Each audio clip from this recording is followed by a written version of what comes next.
Hello, welcome to the Burn and Learn Show. I'm your host, Scott Rogers. We begin with a look inside a local head shop here in Arcata, California. Let's go inside.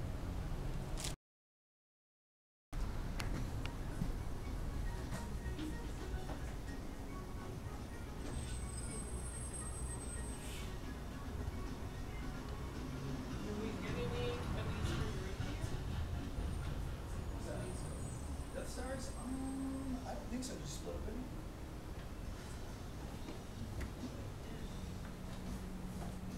There's my buddy Dan. Say hi to the fans, Dan. Lies, all lies. Thank you, Dan.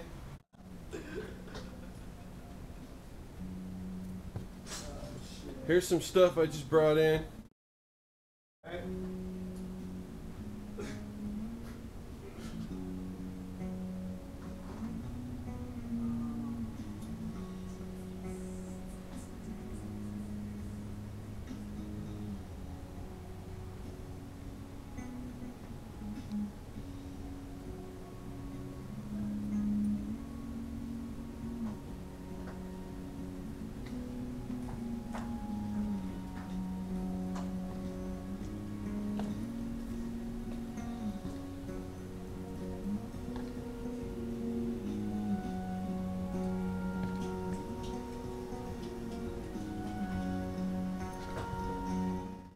Hope you enjoyed this segment of the show.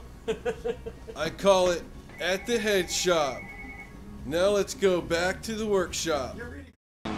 Today, I'd like to introduce Jason. Hello, Jason. Say hi to the fans. Hey everybody, I'm Jason. Okay.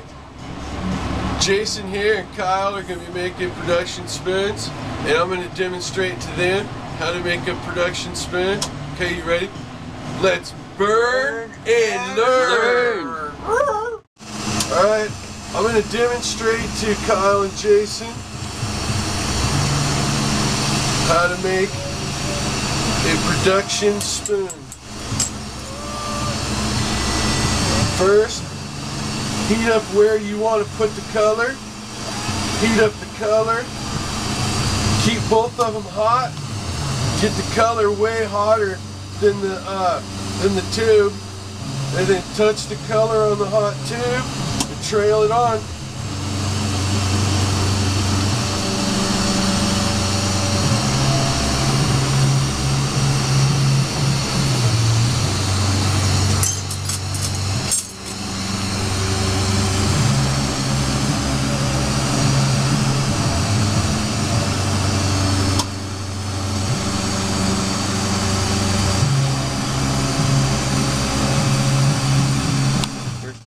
You have to control the temperature of the rod. You have to keep heating the rod and feeding it into the flame in order to have molten glass to pull off. And you wind up with something rough like this. Take your paddle, smooth it out a bit. If you want, you can add some rakes to it.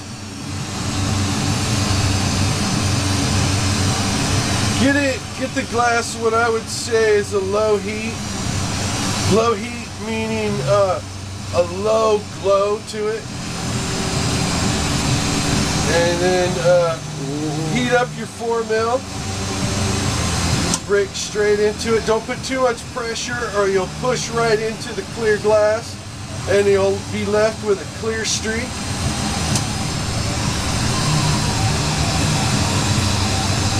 Not too high.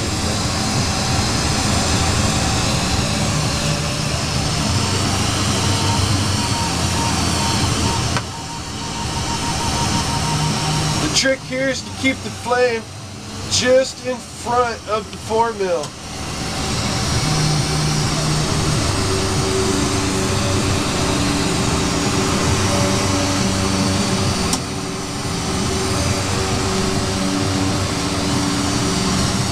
Heat this up evenly. If you have these little bumps right here, smooth those out with your paddle. heat all this up together. You can give the front a little touch. I guess that's a little messy on the front. You might want to pull that off. Just so it comes down to a nice symmetrical little point.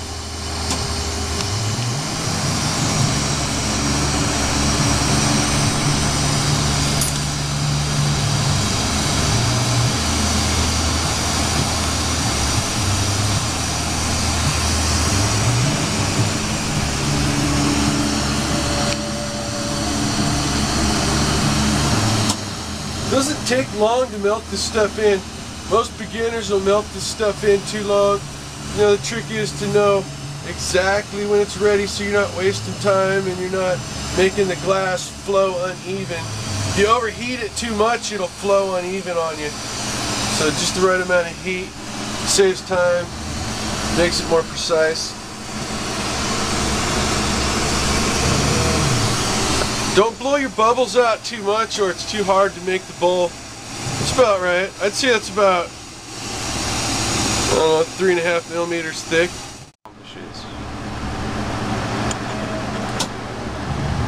Okay, so I'm going to pick the spot where I want the bowl hole.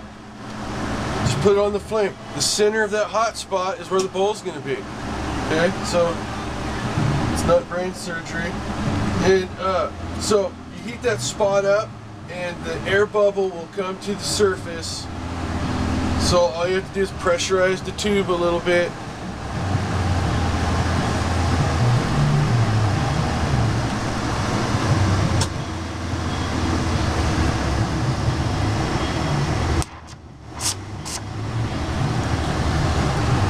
You'll notice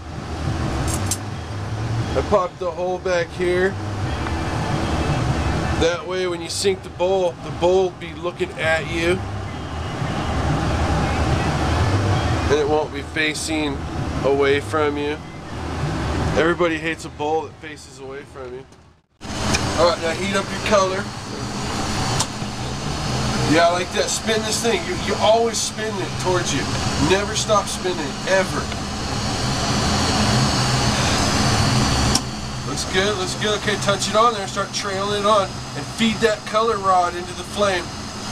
You gotta feed the color rod or you'll never pull the color off at the same time by spinning it, dude. You're not spinning. Oh, I gotta spin harder? You gotta spin, yeah, dude, it's fast. Oh, no. Yeah, I think I'm not heating it up enough to do this way. You gotta spin, come on, spin! Dude, your problem is you're not spinning. You're not keeping it in the flame. Alright, that's it. That's it. Let me see it. Let me see it. No, I gotta pull you off. Flame cut. Flame cut. Flame cut it. Let me see. Alright, Let me see that. This is embarrassing. This is that one red that we bought today, huh? Yeah, so I'm just gonna be going over it. Grab me some red. Okay, now you want to keep this in the flame, right? And those things will crack off of there again. See, you stand there looking around and shit. All this stuff's got to happen pretty quick. I like how you're keeping this just a little bit hot. And you're getting the color rod nice and hot. You want to pay most attention to the color rod. Okay, now dab it on there. Start trailing it up. Feed the color rod into the flame. You gotta spin a little bit faster. Yeah, I do.